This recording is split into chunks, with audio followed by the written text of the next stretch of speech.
Do you identify as black?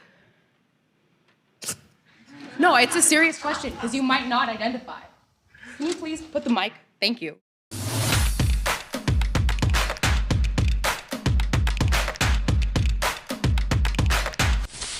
Do you identify as black? No, it's a serious question because you might not identify. Can you please put the mic? Thank you.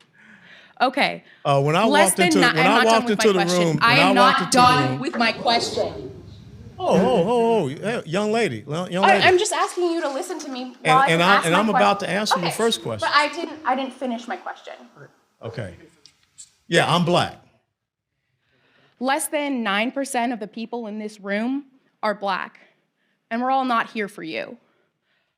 Do you think there are racial inequalities in America? And how do you feel about Trump increasing both economic inequality and discrimination for people of color and LGBTQ people? What about violence against marginalized people in the United States? Can you talk about that? Well, the subject was about, national security and foreign policy. But I will tell you that I think in the minority community and the black community, I think they're pretty happy that unemployment isn't at an all-time low in the United States of America for Hispanic and black communities, and that's the truth. As a matter of fact, overall unemployment is an all-time low. So if you want to break the pay gap or racial inequality gap, the most important thing is my parents taught me, who were black, born and raised down south, was about equality of opportunity and not equality of outcomes. I would challenge you to read the book by a black man by the name of Booker T. Washington called Up From Slavery, okay? That's funny, because W.E.B. Du Bois is much better at describing the racial inequalities in America that you are denying that happen now.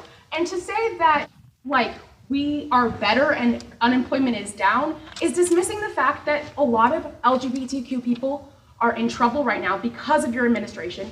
And a lot of black I'm not people. in the administration. I'm just a guy. I mean, you are supporting the administration, though, aren't you? I'm not speaking for the administration. Oh, okay. Sorry, I didn't know that. I'm just a private citizen. I'm just Joe Sixpack. Okay, I have a second question. I'm sorry for my tone. Previously, I was just frustrated. That's okay. I have 2 daughters. They talk to me like that often. Thank you. My question But I cut them off with their allowance. Well, you don't have that ability here. I know. My question is about national security, because I do feel like the KKK and white nationalists are threats to black individuals in the United States. There have been multiple shootings recently within the last 10 years, and there have been an increase of violence against black people. And I wanted to know if you think that that's a national security issue and how you would address that. Yeah, I think it's a national security issue right here in the south side of Chicago, where you have a combat zone going on in Rahm Emanuel, and everyone just seems to not care, or as well as in Baltimore or other places. And that's black on black crime. That's not KKK or whatever. What about white on black crime? I'm sorry, but that's what I was asking. Okay, well then, have you ever heard of Margaret Sanger? You can't just give one example.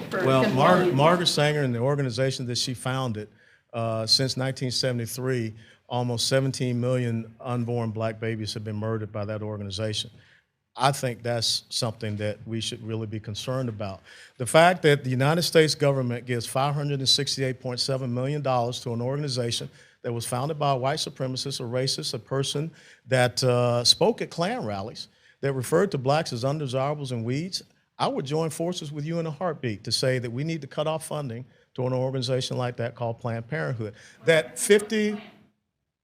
Well, I don't think we give taxpayer money to the Ku Klux Klan. It's a terrorist organization that has not been targeted by the FBI. Well, yeah, they have. The FBI goes after white supremacist organizations, but then I would ask you, why is it that nobody goes after Antifa? I mean, I think Antifa is also a domestic terrorist organization. I mean, look at what they have done at certain colleges and universities to prevent people from going out there and freely speaking. So let's call a ball and a strike.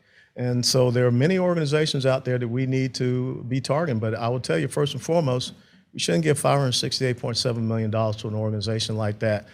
And if you do some research, I think between 50 to 55% of Planned Parenthood clinics are in black communities.